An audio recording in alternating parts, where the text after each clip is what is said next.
የነቢያት ትንቢት የማይዳስሰው የማይመለከተው የለም።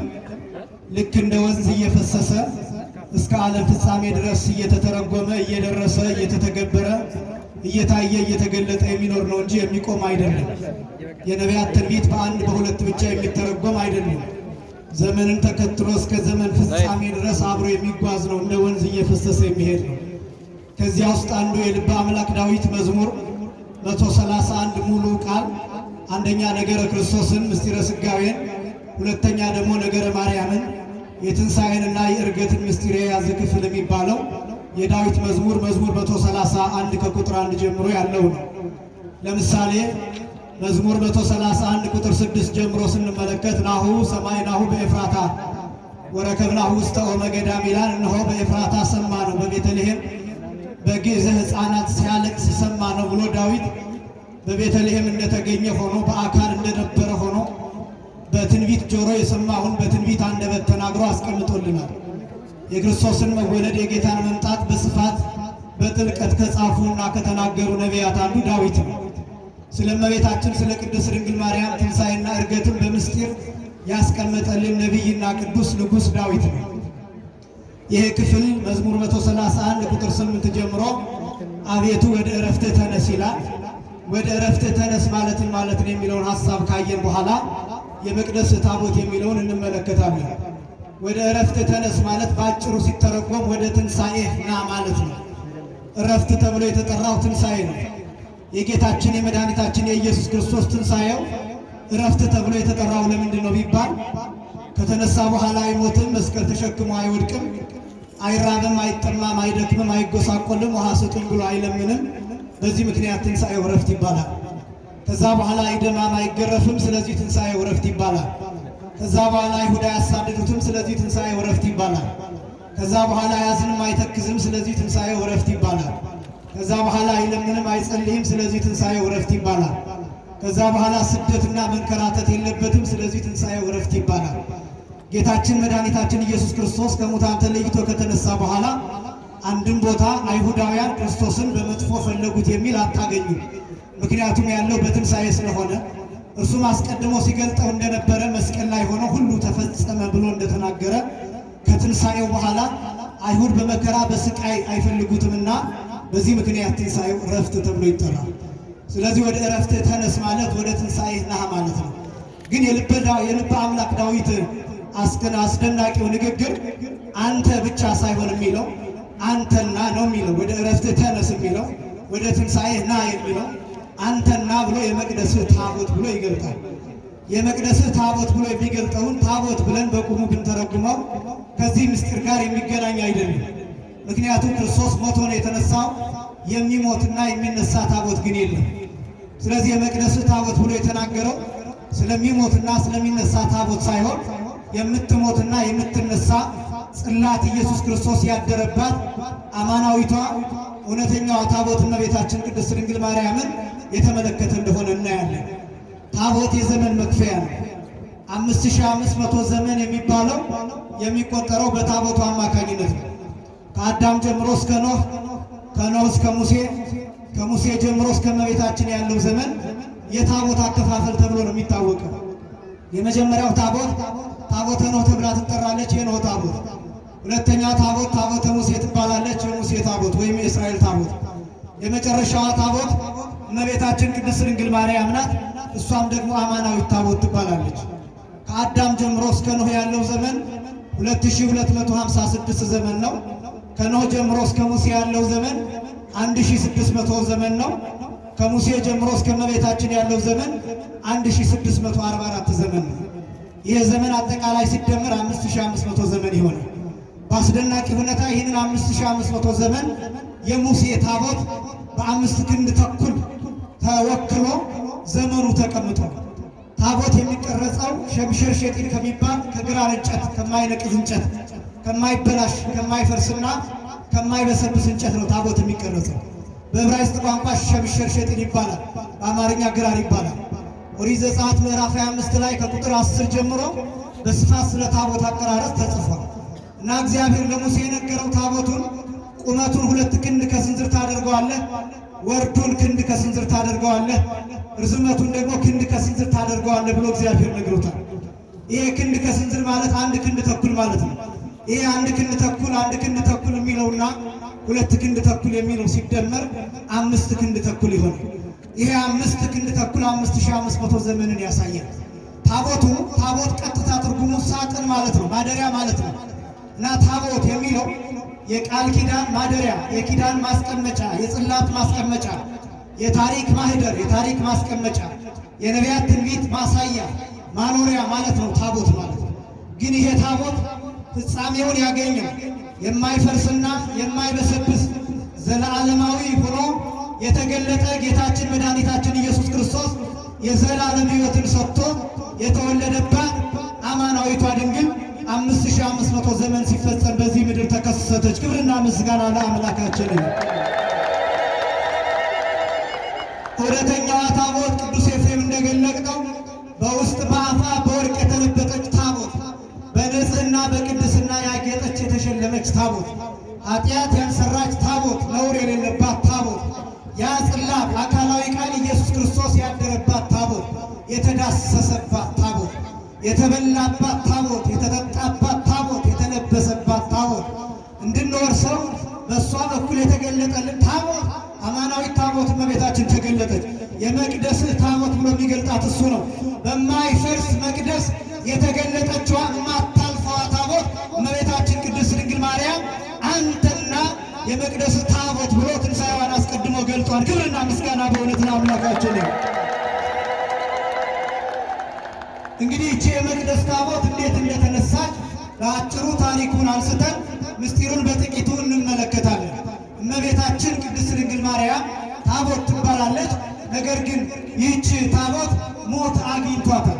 አስቀድሞ እንደምታውቁት በጥር 21 ቀን የእመቤታችን የቅድስት ድንግል ማርያም በዓለ ዕረፍት ይነገራል። ለምን ሞታለሁ ብላ እመቤታችን እንደምትሞት ልጇ ሲነግራት ለምንድን ነው የምሞተው ብላ ከጌታ ጋር ተከራክራለች።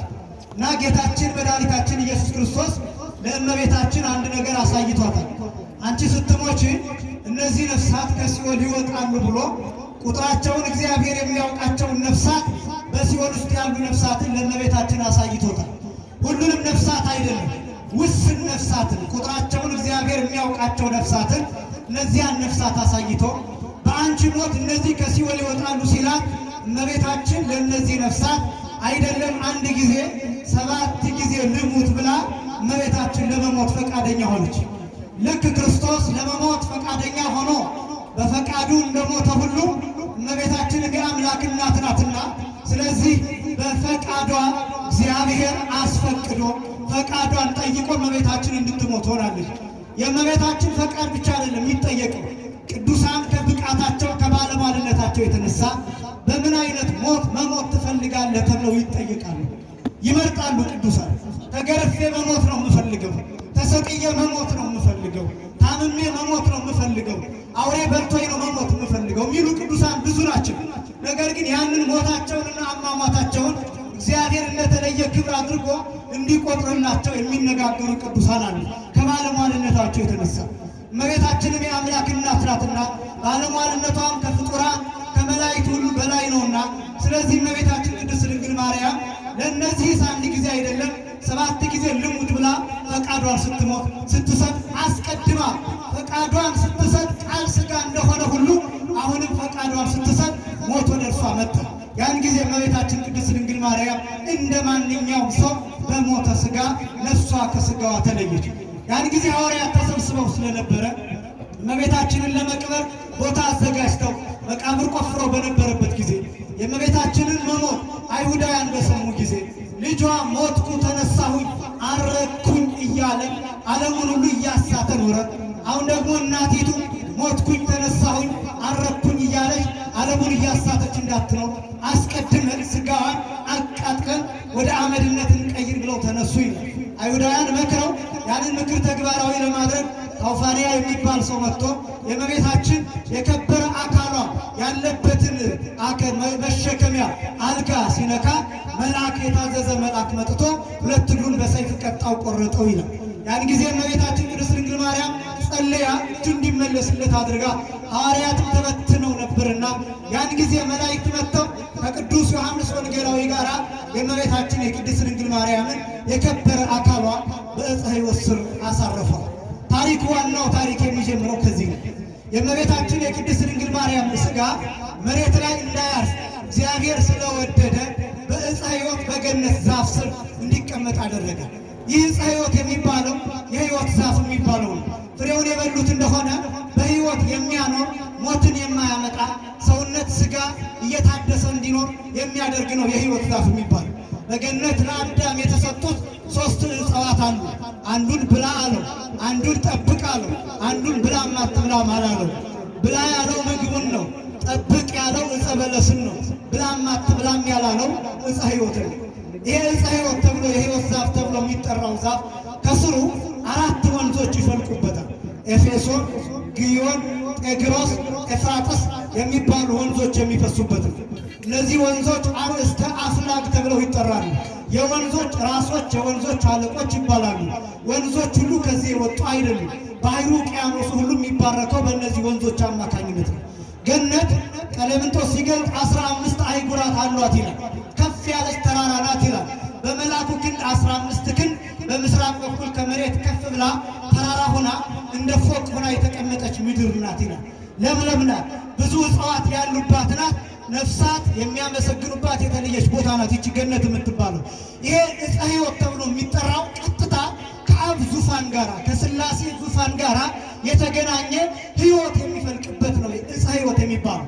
የተለየ ነው። በነገራችን ላይ እነዚህ 4 ወንዞች አንዱ ከምስራቅ መንጭቶ ወደ ምዕራብ ይፈሳል፣ ወደ ምዕራብ ያለውን ያጠጣል።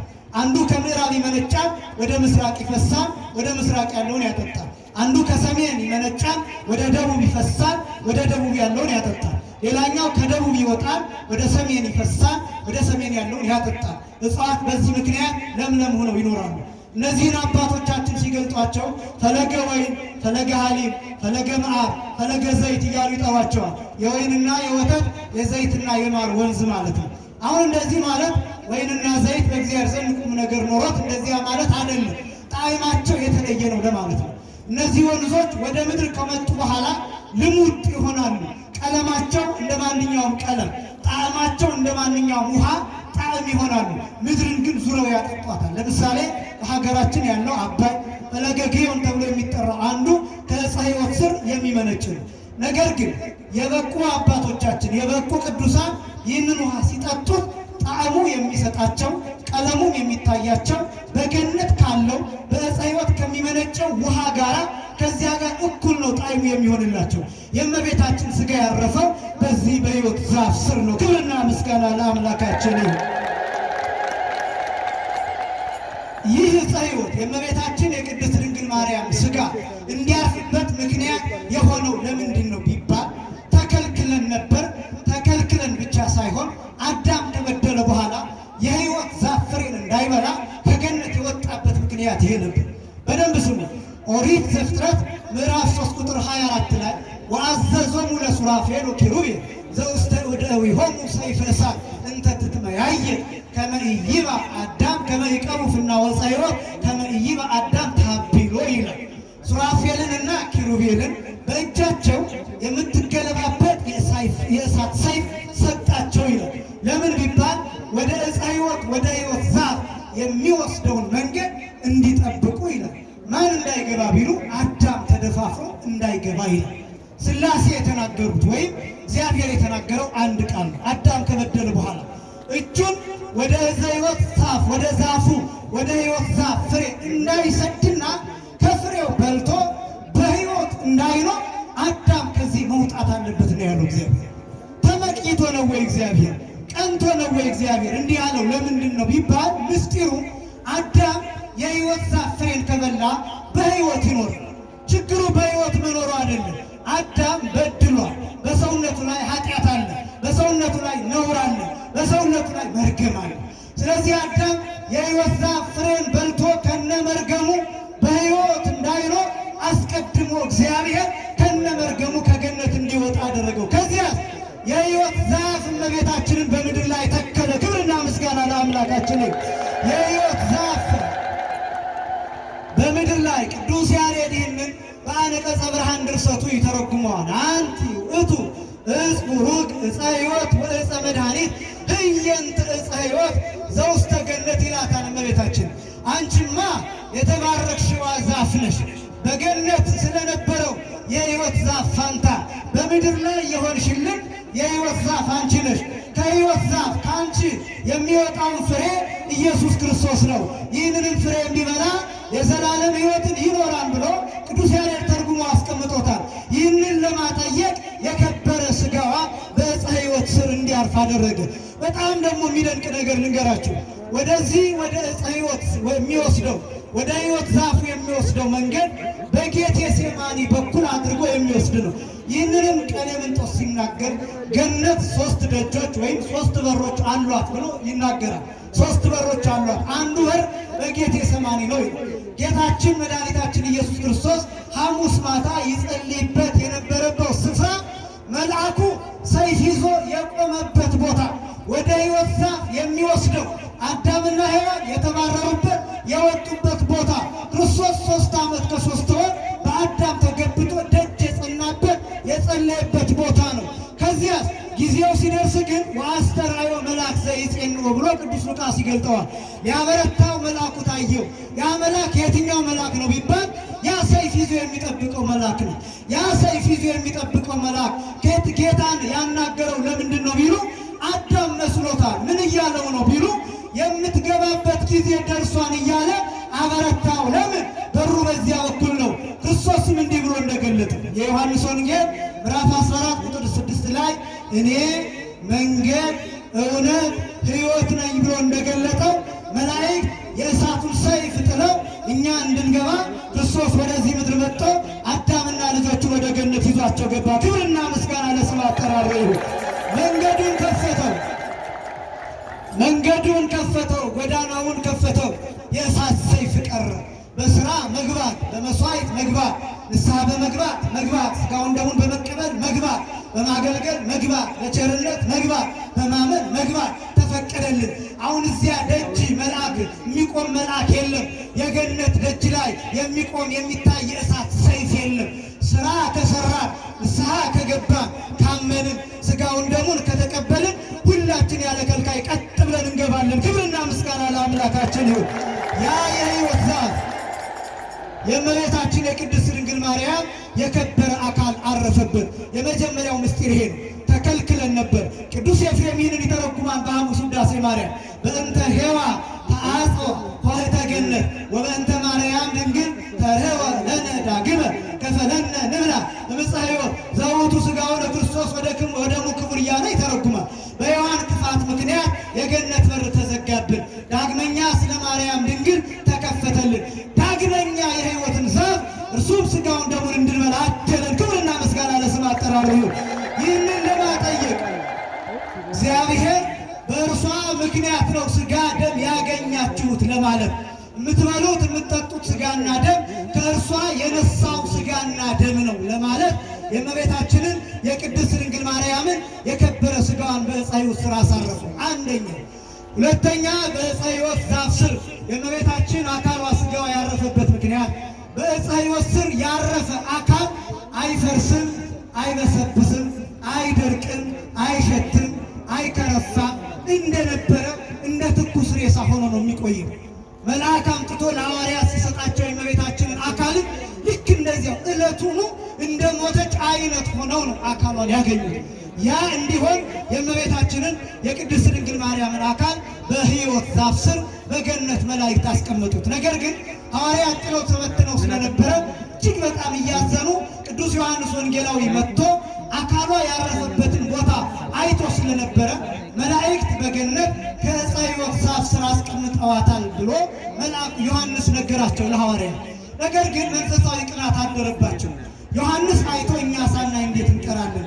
በጌታ ጊዜ በልጇ ጊዜ ጥለን ተበተን፣ አሁን ደግሞ እሷ ስትሞት ጥለን ተበተን፣ እንዲሁ እንዴት ይሆናል ብለው ተጸጽተው ነሐሴ 1 ቀን ጀምረው እስከ ነሐሴ 14 ቀን ድረስ 2 ሱባኤ ይዘው ጾማቸውን ሲጨርሱ መልአኩ የእመቤታችንን አካል አምጥቶ ሰጣቸው። ስለ ክብራቸው ራሳቸው መሬት ቆፍረው በጌቴሴማኒ የእመቤታችንን ሥጋ አሳርፈዋል። በሦስተኛው ቀን ተነስታለች። ክብርና ምስጋና ለአምላካችን ይሁን። ከዛ ቶማስ አልነበረም ነበርና አባቶቻችን በነገረ ማርያም እንደገለጡት በደመና ወደ ሀገረ ስብከቱ ሲሄድ መላእክት እመቤታችንን ይዘዋት ሲሄዱ አገኘ። ቅዱስ ያሬድ ይህንንም ተርጉሞታል። አይረግዋ መላእክት ውስተ ሰማያት፣ መላእክት ወደ ሰማይ አወጧት አሳረጓት ብሎ እንደገለጠው ቶማስ ተመልክቶ ወፈቀደ ይደቅ እንደመናው መላእክት እመቤታችን ናትና ስገድላት አሉት ይላል። ያን ጊዜ ከደመናው ለመውደቅ ፈለገ ይላል፣ ተበጻበጸ ይላል፣ ተበሳጨ ይላል።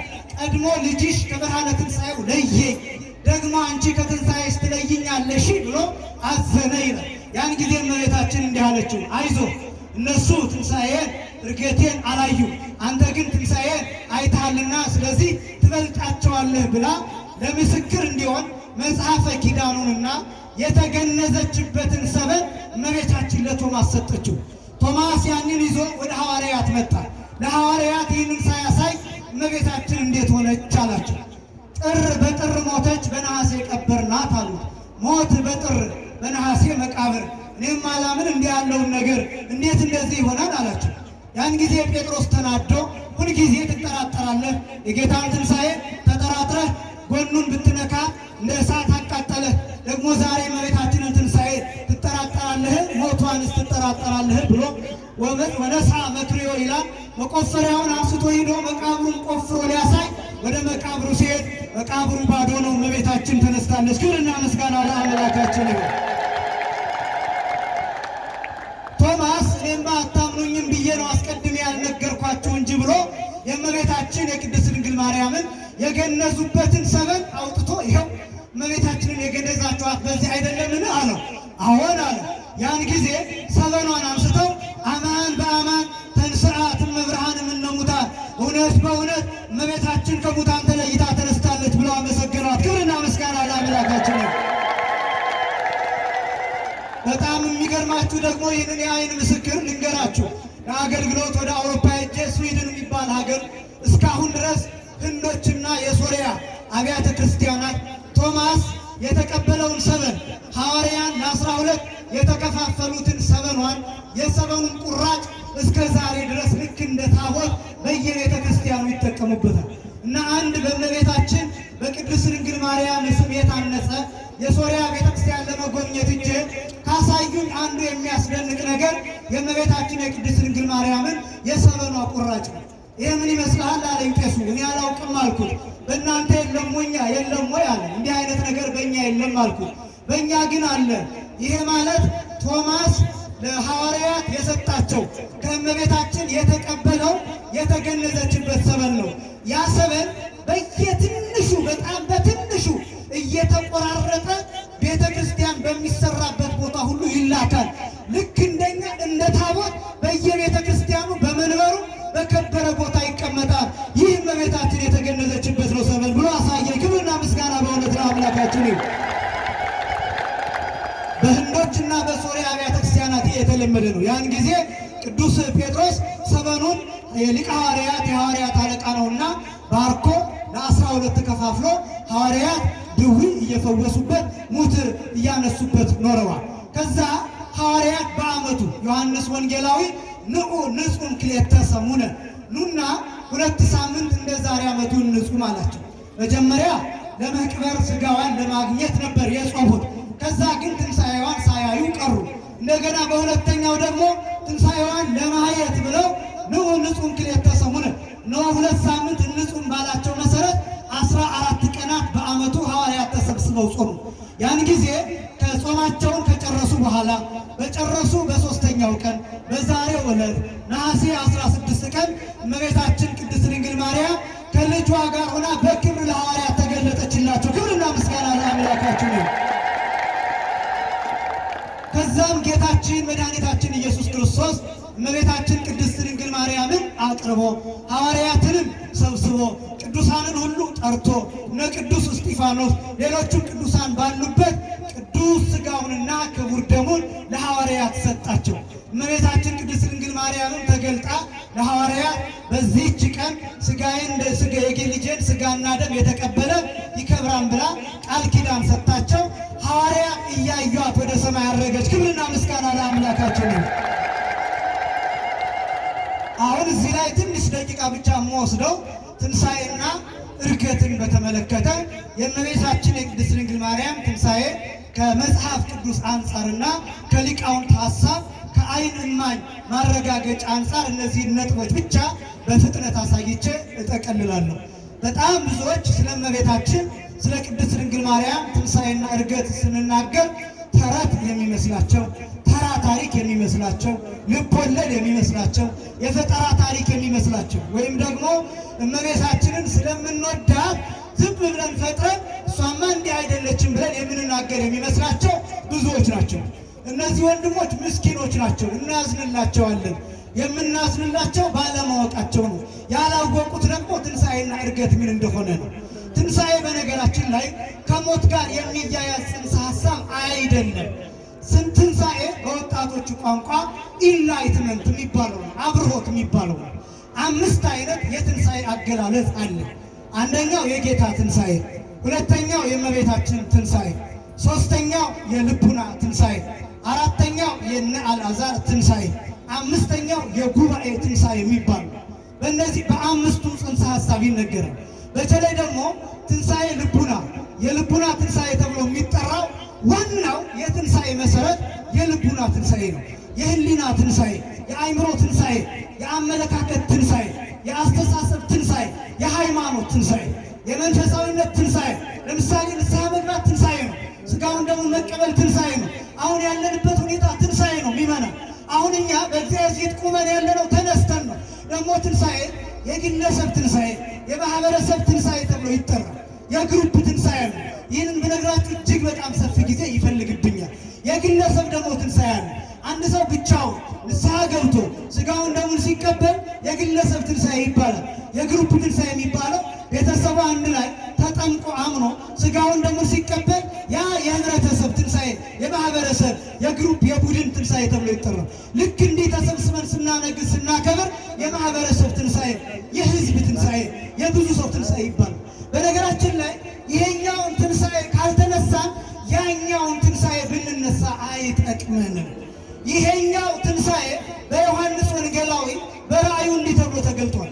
ራእየ ዮሐንስ ምዕራፍ 20 ቁጥር 6 ላይ በመጀመሪያው ትንሣኤ እድል ያለው ሰው ንዑድና ክቡር ነው ይላል።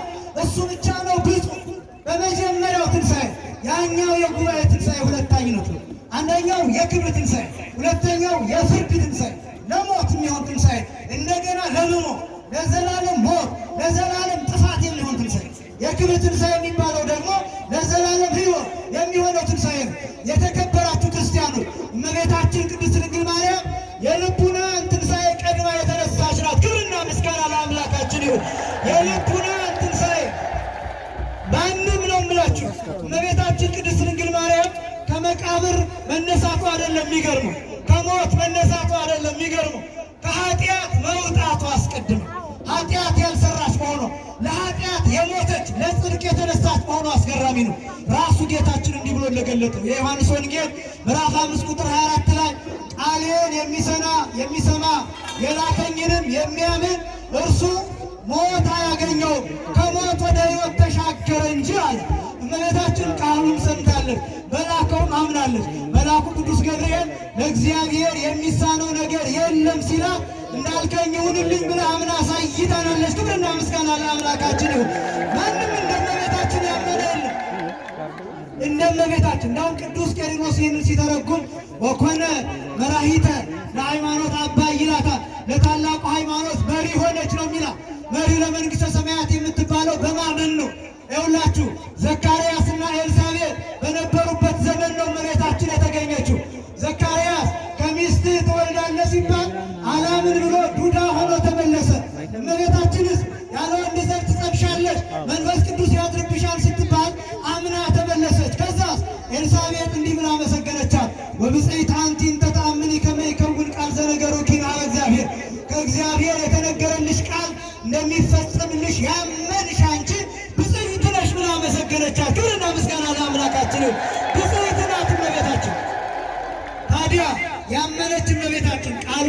እናታችን እመቤታችን ከሞት ወደ ሕይወት ተሻግራለች። የዘላለም ሕይወትንም ወርሳለች ራሱ ጌታ ባስተማረው መሰረት። ይሄ ብቻ ማለት ነው። የዮሐንስ ወንጌል ምዕራፍ 8 ቁጥር 51 ላይ እንዲህ የሚል ቃል ታገኛላችሁ። አማን አማን እብለክሙ መቦዝ አቀበ ቃሌ ኢይጥዕሞ ለሞት፣ እውነት እውነት እላችኋለሁ ቃሌን የሚጠብቅ ሰው ቢኖር ይላል። እንደ እመቤታችን ቃሉን የጠበቀ የለም። እንደ እመቤታችን በቃሉ የኖረ የለም። ለቃሉ የተቃጠለች እናት፣ ለቃሉ ራሷን መስዋዕት ያደረገች እናት በዚህ ዓለም እንደ እመቤታችን ዘመኑን በሙሉ ለእግዚአብሔር የሰጠ በምድር ላይ የለም። አቡነ ተክለ ሃይማኖትም ቢሆን አቡነ ገብረ መንፈስ ቅዱስም ቢሆን ቅድስት አርሴማም ብትሆን እናቷ ቅድስት ሐናም ብትሆን ሌሎችም ቢሆኑ እንደ እመቤታችን ዘመኑን በሙሉ ለእግዚአብሔር የሰጠ የለም። ስለ ፀጉር አስተሳሰር ሳትጨነቅ፣ ስለ ስታይል ሳትጨነቅ፣ ስለ ጥፍር ቀለም ሳትጨነቅ፣ ወንዶች እንዴት እንደሚያዩት ሳትጨነቅ፣ ዓለም እንዴት እንደሚያደንቃት ሳትጨነቅ፣ ስለ አረማመዷ ሳትጨነቅ፣ ስለ አለባበሷ ሳትጨነቅ፣ ስለ ዘመድ አዝማድ ሳትጨነቅ፣ ስለ ምድራዊ ምግብ፣ ስለ ምድራዊ መጠጥ ሳትጨነቅ፣ ስለ እግዚአብሔር ብቻ የኖረች የተቃጠለች እናት ናት እመቤታችን። ክብርና ምስጋና ለአምላካችን። ይህንን እኮ ወንጌል ገልጦታል። ሽማግሌው ስምዖን እንደተናገረው በሉቃስ ወንጌል ምዕራፍ 2 ቁጥር 35 ላይ ወለኪሰ ይበው ውስተ ልብኪ ኩናተ ኑፋቄ፣ በአንቺ ግን በነፍስሽ ሰይፍ ያልፋል ብሎ እንደተናገረው ሰይፍ የተባለ እግዚአብሔር ቃል ነው። ሰይፍ የተባለ እግዚአብሔር ውሳኔ ነው። ሰይፍ የተባለ እግዚአብሔር ፈቃድ ነው። አልፎባታል። የእግዚአብሔር ፈቃድ የእግዚአብሔር ውሳኔ በሰውነቷ አልፋ በሕይወቱ አልፏል። ብትነሳ የሚያስደንቀው ምንድን ነው? ስለዚህ እመቤታችን ቅድስት ድንግል ማርያም የተነሳችውና ያረገችው አስቀድማ የጌታን ቃል ስለፈጸመች ትንሣኤ ልቡና ስለተነሳች ነው። ይሄ ብቻም አይደለም። ምናልባት በዓለም ላይ እናረጋግጥ ብንል ሁለት ነገሮችን መጥቀስ እንችላለን። በአውሮፓ በተለያዩ ሀገራት ከ40 በላይ በሚበዙ ሀገራት እስከ ዛሬ ድረስ የእመቤታችን የቅድስት ድንግል ማርያም የትንሣኤዋና የዕርገቷ በዓል ብሔራዊ በዓል ሆኖ ስራ ዝግ ሆኖ ይከበራል። የእመቤታችን በዓል የዛሬው በዓል ነው የምላችሁ። ስራ ዝግ ሆኖ ይከበራል። እንደተነሳች እንዳረገች ሃይማኖት ያላቸው ሰዎች በሙሉ ያምናሉ። ምክንያቱም ትውፊቱን ተቀብለዋል። ይሄ ብቻም አይደለም። የራሳቸው የፕሮቴስታንቶቹ መሪ ሉተር እሱን እዚህ መጥቀስ እንኳን ባይገባ የእመቤታችንን ትንሣኤና ዕርገት እንደሚያምን ወጣቶቹ አሳምራችሁ ታውቃላችሁ። ይሄ ብቻም አይደለም። አሁን ኢየሩሳሌም ሂዱ፣ ጌቴሴማኒ ሂዱ። የእመቤታችን የቅድስት ድንግል ማርያም መቃብር የሚጎበኘው ባዶውን ነው። ክብርና ምስጋና ለአምላካችን ይሁን። ባዶውን ነው። ሄዳችሁ ማረጋገጥ የምትችሉት ነው። ልክ ጎልጎታ ሄዳችሁ የጌታን መቃብር ባዶውን መቃብር እንደምትጎበኙት ሁሉ የእመቤታችንን የቅድስት ድንግል ማርያምን ጌቴሴማኒ ያለውን መቃብር ባዶውን ታያላችሁ። ይሄ ብቻም አይደለም። አንዳንድ የታሪክ ሰዎች ደግሞ እመቤታችን የተቀበረችው ኤፌሶን ነው ብለው ይናገራሉ። ኤፌሶን ሂዳችሁ የእመቤታችን መቃብር ነው የሚባለውን ቦታ ብትጎበኙ ባዶውን ነው የምትመለከቱት። አንድም አገር አንድም ቦታ እኔ የቅዱስ ጴጥሮስን መቃብር ጎብኝቻለሁ። ጣሊያን ቫቲካን የቅዱስ ጳውሎስን መቃብር የተቀበረበትን ቦታ ጎብቻለሁ። አጽማቸው አለ። አንድም ሀገር ግን የእመቤታችን የፀጉሯ ቅንጣት ዘለላ አለኝ የሚል የለም። ለምን? እመቤታችን ተነስታለች። ክብርና ምስጋና ለአምላካችን። አካሏን የሚያሳይ የለም። እዚህ ቦታ አለ፣ መቃብሯ ግን ባዶ ነው። የተቀበረችው እዚህ ነው፣ ሁሉ ቦታ ግን ሲታይ ባዶ ነው። ስለዚህ እመቤታችን እንደተነሳ እንዳረገች ማረጋገጫዎቹ እነዚህ ናቸው። በዚያውም ላይ እነዚህ አካላት እሳተ መለኮትን የዳሰሱ ሀሊበ ድንግልና ያጠቡ ጌታን የታቀፉ አካላት ናቸው። ከክርስቶስ ጋር የተንከራተቱ አካላት ናቸው። አንተ ወታቦተ መቅደስከ ብቻህን አይደለም የምትነሳው፣ ብቻህን አይደለም የምታርገው። አንተና የመቅደስ ታቦት፣ ያደርክባት ታቦት፣ የኖርክባት ታቦት፣ የዳሰሰችህ ታቦት፣ የዳሰስክባት ታቦት፣ ሊቀ ካህናት ሆነህ ያገለገልክባት ታቦት፣ የተንከራተትክባት ታቦት፣ መስዋዕት ያቀረብክባት ታቦት፣ መላእክት ምስጋና ያቀረቡባት ታቦት፣ የሰማዩ ስርዓት የተዘረጋባት ታቦት፣ የኪሩቤል ዙፋን የተቀመጠባት፣ ኪሩቤል የሚሸከሙት ዙፋን የተቀመጠባት ታቦት፣ ሰባቱ የእሳት መጋረጃ የተጋረደባት ታቦት፣ እሳተ መለኮት የፈላባት የተንቀለቀለባት ግን ያልተቃጠለች ታቦት፣ እምገቦኪ በየማንኑ እምገቦኪ ጸጋሙ ነው ብሎ የጠየቃት አባ ሕርያቆስ እሳተ መለኮት በማኅፀንሽ ባደረ ጊዜ በወዴት ተወሰነ? በቀኝ ጎንሽ ወይስ በግራ ጎንሽ ብሎ የጠየቃት ታቦት፣ እውነተኛዋ ታቦት፣ የማትፈርስ የማትበሰብስ ታቦት፣ ሸምሸር ሸክል ከሚባል ከማይነቅዝ እንጨት የተቀረጸች ታቦት፣ ልክ ያላት ታቦት 5 ክንድ ተኩል 5500 ዘመን ሲፈጸም 3 ክንድ ከስንዝር ያላት ሆና ግን ጌታን ይዛ የተገኘች ታቦት፣ ያ የማይፈርሰው የማይደመሰሰው ጽላት ያደረባት የተገኘባት ታቦት፣ ወርቁ ንጽሕናዋ ቅድስናዋ ምሳሌ ሆኖላት የተገኘች ታቦት፣ ኪሩቤል በማኅፀኗ ውስጥ ሆነው ቅዱስ ቅዱስ የሚለውን ምስጋና ያሰሙባት ታቦት፣ የማትፈርስ የማትበሰብስ የመቅደስ ታቦት ከአንተ ጋር ትነሳ። አንተና የመቅደስ ታቦት ኑ። ክብርና ምስጋና ለአምላካችን ይሁን። የመቅደሱ ታቦት። የተከበራችሁ ክርስቲያኖች ዕርገት ማለት መመለስ መውጣት ማለት ነው። ጨርሻለሁ። መልእክት ብቻ ነው። የእመቤታችን የቅድስት ድንግል ማርያምን በዓል እንዲህ አከበር። ነገር ግን እንዲህ አክብሮ መለያየት ብቻ ሳይሆን የእኛ ትንሣኤ መቼ ነው? የእኛ ዕርገት መቼ ነው? የእኛ መመለስ መቼ ነው? የእኛ መውጣት መቼ ነው? ከርኩሰት የምንወጣበት፣ ከኃጢአት የምናመልጥበት፣ ወጣቶቹ ከሱስ የምንወጣበት፣ ከአልባሌ ነገር የምንወጣበት፣ ዘፈን ከመስማት የምንወጣበት፣ እግዚአብሔርን የምናመልክበት፣ እውነተኛ ኦርቶዶክሳውያን የምንሆንበት፣ ቤተክርስቲያን የምትኮራብን መቼ ነው? አንገታችን ላይ ያለው ማተብ እውነተኛ የሚሆነው መቼ ነው? መስቀሉ በእኛ በእውነት የሚያበራ መቼ ነው? ክርስቶስ በእኛ የሚገለጠው መቼ ነው? ድንግል ማርያም በእውነት በእኛ ስትጠራ እንዲያምር ሆኖ አንደበታችን የሚመጥን ሆኖ እመቤታችንን ለማመስገን የሚገኘው መቼ ነው? እውነተኛ የቤተ ክርስቲያን ልጆች ምን ሆኑ መቼ ነው? በዓመት አንድ ጊዜ መሰብሰብ ብቻ አይደለም። በአደባባይ በዓላት መገኘት ብቻ አይደለም። በፍልሰታ ቤተክርስቲያን መምጣት ብቻ አይደለም። መቼ ነው እግዚአብሔር ሁልጊዜ እየመጣን እንዲህ እየበዛን የምናገለግለው? መቼ ነው? የምንቆርበው መቼ ነው? ንስሐ የምንገባው መቼ ነው? ሁላችን ንስሐ አባት የሚኖረን መቼ ነው? እውነተኛ ኦርቶዶክሳውያን ምን ሆኑ መቼ ነው? ሀገር እንድትቀደስ የምታዩት ነው የሀገሪቱ ሁኔታ። የዝናቡ እንኳን ወቅት እያጠረን ኢትዮጵያ በአየር ምክንያት ትመሰገን ነበር። ዘንድሮ ግን እንደምታውቁት ክረምቱ እንኳን ዘግይቶ ነው የገባው። በዚህ ምክንያት የተራቡ ሰዎች ብዙ ናቸው። ወደፊትም የሚራቡ ብዙ ናቸው። በዚህ ሰዓት ረሃብ እየገደላቸው ያሉ ሕፃናት አሉ። በእኛ ኃጢአት እኮ ነው። በዚህ ሰዓት እያጠቡ የሚሞቱ እናቶች አሉ። በዚህ ሰዓት እየጠቡ የሚሞቱ ሕፃናት አሉ። በጦርነት እህል ቁምጥር እያሉ የሚረግፉ ሕፃናት አሉ። የሚሞቱ ወጣቶች አሉ። ይህ ሁሉ እኮ በእኛ ኃጢአት ነው። የተሰደዱ ብዙ ናቸው። ከቀዬ የወጡ ብዙ ናቸው። የሚንከራተቱ ብዙ ናቸው። ሀገራችን ብዙ መጥፎ ነገር ይሰማበታል። የጸነሱ ሴቶች ወዳቸው እየተሰነጠቀ ጽንስ የሚወጣበት፣ ሰዎች ከነ ሕይወታቸው የሚቃጠሉበት፣ ተዘቅዝቀው የሚሰቀሉበት፣ እንደ ፊልምና እንደ ድራማ እንደ ቲያትር ቆመን የምናይበት፣ የሞተ ሬሳ አስከሬን በአይሱዙ በከተማ የሚጎተትበት ሀገር ላይ ያለን። ለምን እንዲሆን ብሎ እኮ መጠየቅ ያስፈልጋል እኮ። እንዲያውም ተጨማሪ ሱባኤ ሁሉ ያስፈልግ ነበር። ተጨማሪ ጾም ሁሉ ያስፈልግ ነበር። እና መመለስ አለብን። እኛ ከተማ ውስጥ ኃጢአቱን እያቦካ ነው እየጋገር ነው። ገበሬው ግን በእኛ ኃጢአት ይቃጠላል። ፖለቲካው የሚቦካው የሚጋገረው እዚህ ነው። ሴራው ያለው እዚህ ነው። ተንኮሉ ያለው እዚህ ነው። ኃጢአቱ ያለው እዚህ ነው። በደሉ ያለው እዚህ ነው። ማጭበርበሩ ያለው እዚህ ነው። ገበሬው ንጹሕ ማር ይሸጣል። እኛ ማሩ ላይ ስኳር እንጨምራለን። ኃጢአት የምንሰራው እኛ ነው። ገበሬው ንጹሕ ቅቤ ያዘጋጃል። እኛ ሙዝ እንጨምርበታለን። እኛ አፈር ጨምረን በርበሬውን እንሸጣለን። ኤክስፓየር ያደረገ መድኃኒት እየለጠፍን ሕፃናትን እንገላለን፣ እንመርሳለን። በዚያም ላይ ደግሞ ቅዱስ ገብርኤል ይድፋኝ እያለን እንምላለን። የድንግል ማርያምን ስም እናረክሳለን። ኃጢአቱ የሚሰራው እዚህ ነው። የሚቦካው እዚህ ነው። የሚጋገረው እዚህ ነው። የሚሞተው ግን ሀገር ጫፍ ያለው። አታዝኑለትም። አናዝንላቸውም። ለገበሬው አናዝንላቸውም። ለሕፃናት ምን አይነት ትውልድ ነው የሚመጣው? ምን አይነት ሀገር ነው የምናስረክበው? ምን አይነት ቤተክርስቲያን ነው የምናስረክበው? ዘረኞች ሆነን ብሔርተኞች ሆነን በቋንቋ የተለያየን ሆነን በምን ሞራል ስለ ትንሣኤና ስለ ዕርገት ማውራት እንችላለን? በወሬ አይገኝም ትንሣኤ፣ በወሬ አይገኝም ዕርገት፣ በወሬ አይገኝም መዳን፣ በወሬ አይገኝም ገነት መንግሥተ ሰማያት፣ በጉራ አይገኝም። ብዙ በማብለጭለጭና በማንቦግቦግም አይገኝም። ብዙ ባንዲራ በመስቀልም አይደለም ገነት መንግሥተ ሰማያት የሚገባው። እየነቀፍኩኝ አይደለም፣ መልካም ነው ማሳመር፣ ግን ከዚህ ማለፍ ይጠበቅብናል። ከዚህ ማለፍ ይጠበቅብናል። ትንሣኤ ማለት እሱ ነው። ዕርገት ማለት እሱ ነው። የእመቤታችንን ትንሣኤ የእመቤታችንን ዕርገት እንድንሳተፍ አምላካችን እግዚአብሔር ይርዳል። ሀገራችንን ከመዓት ከክፉ ነገር ሁሉ ይጠብቅልን። ለዛሬ ዓመት በሰላም ያደርሰን። የእመቤታችን አማላጅነት አይለየን። ወስብሐት ለእግዚአብሔር።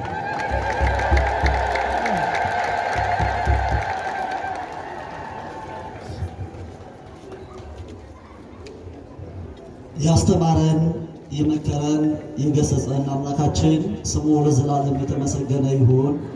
ስሙ ለዘላለም የተመሰገነ ይሁን። ያስተማሩን መምህራችን መጋቤ ሐዲስ ነቃጥበብ ከፍ ያለው ኢንጂነር ቃለ ሕይወትን ያሰማልን፣ ቃለ ሕይወትን ያሰማልን። የአገልግሎት ዘመናቸውን እግዚአብሔር አምላክ ይባርክልን፣ ይቀድስልን። ደስ አላላችሁም? ምእመናን እስቲ አመስግኑ እግዚአብሔር። ቤተ ክርስቲያናችን የወላድ መካን አይደለችም። እንደነዚህ አይነት ምንጭ የሆኑ የአብነት መምህራን አሉ።